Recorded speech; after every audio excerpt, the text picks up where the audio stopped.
Hi guys, welcome back to Sam's Life with a Husky. I'm not gonna lie, it's like 9:30 at night on November 22nd. No, November 27th. Where am I? Where is my brain right now? So, what I am doing today is I'm gonna make some sourdough bread with my sourdough starter that took me over probably about a month to get the starter actually going. If you guys want to learn about how to make sourdough starter or how to make sourdough, I'll probably end up making a video on it and go from there. But I'm not going to start from scratch with a brand new starter because sometimes it takes 2 weeks, sometimes it takes a month. It all depends. I don't know why it took so long. The last time I made it, it only took me 2.5, 3 weeks, I think, to make my starter the last time. But I killed it back in the spring because I didn't have time to make bread during the summer. So I had to make it all over again. Yeah. So I'm going to go and make some sourdough bread. The start of the sourdough bread. This process takes about a day. Because you have to make the dough. You have to let the dough rise for like 8 hours. And then you form it and you put it in the fridge for another few hours. This is going to be a 2-day video. So we're going to go do that. Ghost is somewhere. How much you want to bet he's in the bathroom? Well, here's the kitty cat. Let's go this way. And look in the bathroom. Oh, look. How did I know you were going to be in here? This is like his favorite spot because the tub is super cool. So if he gets too warm, he'll come in here and lay right up against the tub. Oh, did I disturb you? I'm so sorry. All right, guys, I had to actually pull out my tripod. See, I'm moving you guys right now. Because I need 2 hands to do this. So I got my recipe book here. You can see sourdough starter, or rather just sourdough. Legit, this is so detailed, it takes up, I think, 4 pages, 3 pages. So I'm going to take you guys through as much as I can, but it's not going to be super elaborate. If you want a separate video on like each in particular step, I can do that. But this is my first one since last spring. So this is going to be a trial run. So I'll let you know what you need. The night before, you need to obviously feed your starter. This is my starter. It's nice and bubbly. It's risen from here. So you can see it's like tripled, quadrupled in size. You need unbleached all-purpose flour, or you can use bread flour. I will be using bread flour in another video because I want to see the difference that the 2 loaves do with bread flour. So I might actually make 2 loaves in the next couple days, but we'll see. You need salt and you need lukewarm water. Not hot, lukewarm. You also need 2 bowls and a scale. Making sourdough is very precise and it's based on grams. So we need, to make the bread, we need 150 grams of starter, 450 grams of bread flour or all-purpose flour, 300 grams of warm water, and 12 grams of salt. So I'm going to start putting that all together. I'm going to put the wet ingredients into my big bowl and my dry ingredients into the small bowl, because then I'm going to combine everything once it's weighed. It makes it much easier. All right, guys, so I got the water and I got the starter in here. So now you're going to see I rolled up my hands. You're going to get in here and you're going to mix it. It's much easier to mix it with your hands because it needs to be gently mixed. So we're just mixing the water and the starter together right now. So I'm just going to go in here and go like this. You want to do this so that way your starter is well blended with the water. So that way you don't have clumps of starter in here when you're making your dough. So it's going to look a little frothy. All right, I got the flour and the salt. Make sure you mix your salt and your flour around so you don't have big clumps of salt in one part of your flour. It just makes things easier. And now we're going to combine the flour with the starter water mixture. And you're literally just going to dump it in. No big deal. And remember, this does not have to be perfect. I'm going to just mix it with my hands nice and gently. It's not going to be a perfect dough. Sourdough is not a perfect dough. But you do want to try and get all the stuff off the edges. You're not kneading at this point. See what I mean? You're going to be a mess, but that's okay. We're just trying to get the basic mixture together, because what's going to happen is the water is going to start absorbing, or I should say the flour is going to start absorbing all of that water, and it takes a little bit. So we're going to get it mostly mixed together, and then as we do our next steps, the flour will absorb the rest of that water. So you can see it looks kind of dry right now. That's okay. It's because the flour hasn't started doing its job yet. So what we're going to do is we're going to cover this with a towel after I get all of this dough off of my fingers, and let it sit for about a half hour, I think. So we're going to let it sit for 10 minutes, I'm sorry. And then we're going to come in and stretch and fold. Now, just because this is not doing anything doesn't mean I'm not doing anything. So at this point, my timer is set for 10 minutes. I need to clean up my mess, and I need to feed what is left of my starter. If I don't do this, I won't have any more starter. Okay, so it has been 10 minutes. So I'm going to take my towel off. Still looks a little shaggy, but what we're going to do is we're going to pull it up. I'll kind of show you here. See if I can show you while I do this. So we're going to go underneath the dough. Oh, it's not going to let me do it. We're going to stretch it. I know this is hard for you guys to see. And we're going to fold it over. And we're going to do that probably about 4 times until it gets tight. So that's what I'm doing. I'm rotating the bowl so I get a different side each time. And you guys can kind of see it's not as, you might not be able to see, it's not as dry as it was, because that water, see how tight it's getting now? Is, see, now it's barely stretching. That flour is absorbing the water. So I just did that 5 or 6 times. I lost count. See, it's not as shaggy now. This lighting is horrible. I'm so sorry. So now we're going to cover it up, and I'm going to do that 3 more times.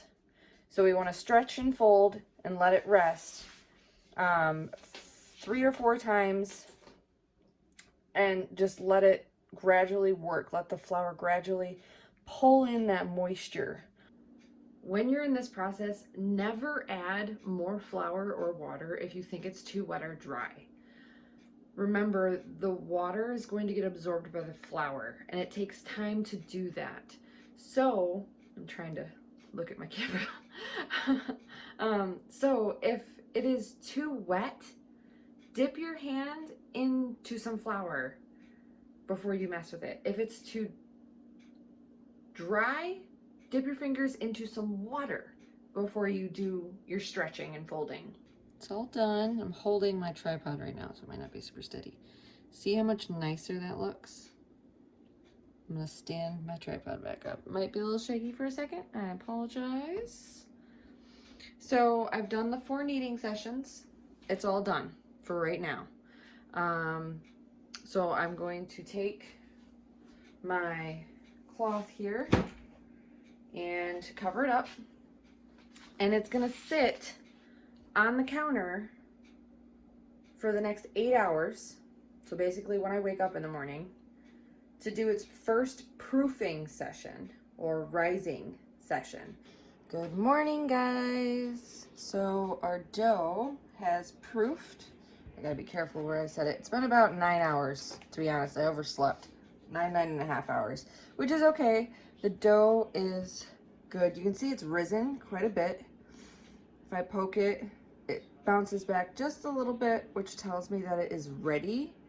It is a little jiggly, which tells me that it's ready. So we're gonna do the next steps of this.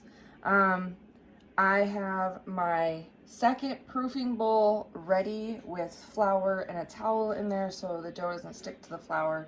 And now I'm going to pull out my dough. So I'm going to flour my surface, which I've already done, which you can see. And I have a ghost man down here, which you can't see because I have you on the tripod again. Hey, what do you think of the light? I found my my ring light. Yay! So I'm going to carefully pull the dough out and put it on the counter.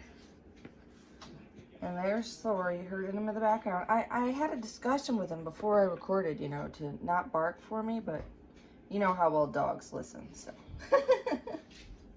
So I'm just pulling some of the dough out of here that's kind of stuck. It's not a lot, so I'm just kind of doing this thing. So there's the dough. It's nice and good and doing its thing. And we're gonna do the stretch and fold thing again. We're only gonna do it on 4 sides. So can you see it? Yes, you can. Okay. So I'm going to go from underneath, pull out, and fold over. I'm gonna do that from this side as well. Pull out, fold over. I'm gonna do it from, I call it the north, south, east, west folding because you're only doing it 4 times. And then I'm gonna do the last side, and you're pulling it over, you're stretching it, and you're pulling it over. This is like kneading the dough in a sense. Now what you're gonna do is you're going to carefully, it has some special fold flip method. I just flip it. You can do this and then do that and it flips it over. That's their thing. It is a little sticky, which is fine because I have flour on the table. It's going to help make things work. Do not have too much flour on your surface. It'll make this next step very hard. This is basically, what do they call it? Let's see here. It's the tuck, turn, and pull method.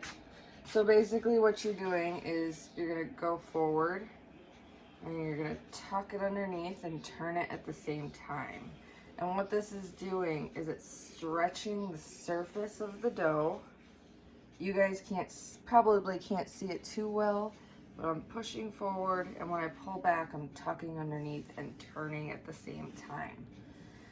And this just stretches out the surface of the dough so that it can rise properly in the oven.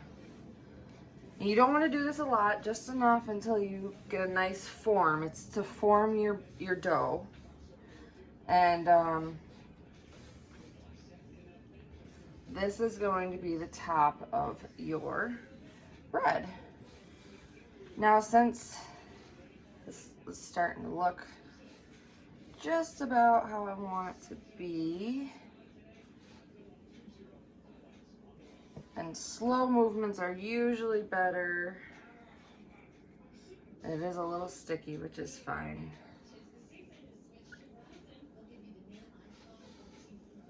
There we go. See, I have my nice dough surface. Now what you're going to do is carefully pick up your dough. If you have a dough scraper, that works really well. I don't have a dough scraper.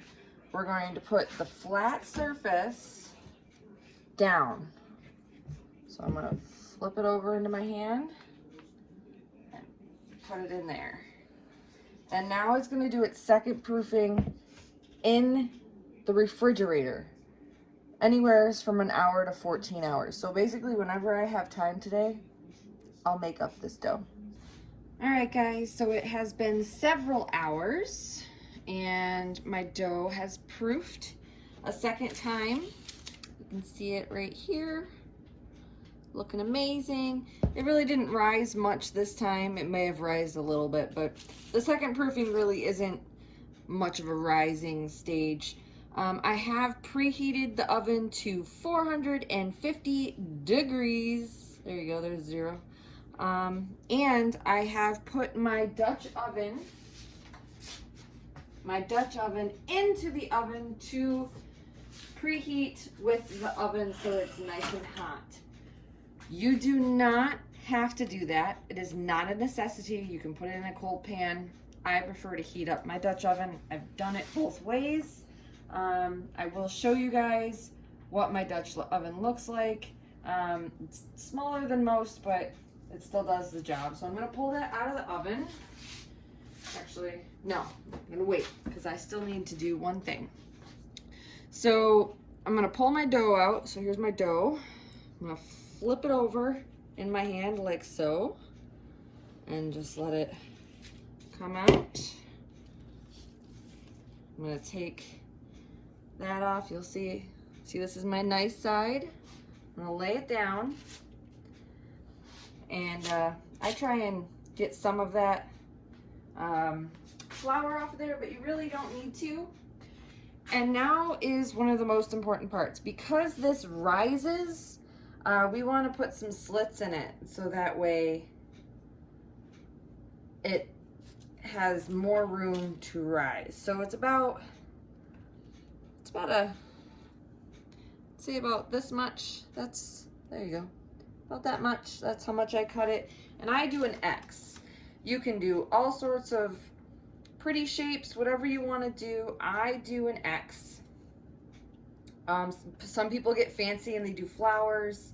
But this is to help your dough rise. And it's much easier to cut when it's cold. So that's always a good thing to make sure it's cold. It's been in there for several hours, probably like almost 5 hours, 4 or 5 hours.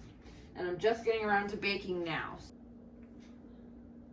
So I have gotten my Dutch oven out. It's nice and hot. I'm going to transfer my dough. Notice it's on parchment paper. This makes cleanup much, much easier. Now, if you are using parchment like I am, be very careful during this process. If you are preheating your oven, I just cut off the excess so it's not floating around needlessly. There we go. She is in the Dutch oven. I'm now going to put the lid on. The lid is very important. We're going to keep the lid on for 30 minutes while it's in the oven and then take it off for the last 10. So again, the oven is preheated to 450 degrees. It's going to go in for a half an hour. Now, like I said, you do not have to preheat your Dutch oven. That's not a thing. You don't have to do it. I've done it both ways. I do it this way. The preheated Dutch oven kind of helps with the initial rise of the bread, and you guys will see that when everything is done and over with. But now we just have to wait a half an hour. The recipe that I'm going to link in the description below actually tells you something a little bit different when it comes to the temperature of your oven. For me, like it says put your oven as high as you can go, throw it in there for 10 minutes, and then lower it to 450. My Dutch oven has a max temp of 450. That's just the brand and what happens. What I need to do is get a cast iron. I need to get a cast iron Dutch oven, but those are expensive. So, but yeah, I do mine at 450 the entire time and it comes out perfect. So it's really up to you. If you want to follow the recipe to a T, that's great. But I also did a lot of research on YouTube channels and they all said 450. So it's personal preference.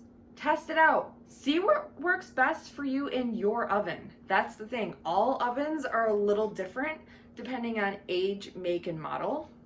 It has been a half an hour, so I'm gonna pull this out. Let you guys see what it looks like. Take the lid off. See how much that has risen? And I'm gonna push it back in. And it's gonna cook for another 10 minutes. Now with your last few minutes on the timer, make sure you get a cooling rack out. Remember, you do not wanna slice your sourdough until it is completely cooled, because it actually finishes its cooking cycle when it's on the cooling rack. There it is, guys. See, you can see the X. Let me back up a little bit. There's the X. And it's spread out from there. Now I'm gonna let it cool. It is very, very hot right now. A couple tips. If you want a softer crust while it is hot, take a damp cloth and cover it with the damp cloth as it cools. If you don't mind it the way it is, then just leave it the way it is. There it is, guys. It's all done. There it is.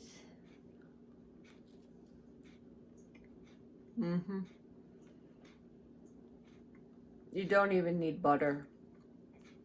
It's so delicious. Ghost is watching me. Ready?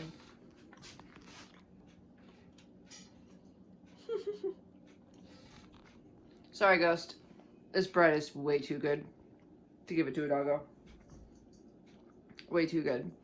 Anyways, guys, this video is really long, so if you watched it this far, thank you so much for watching.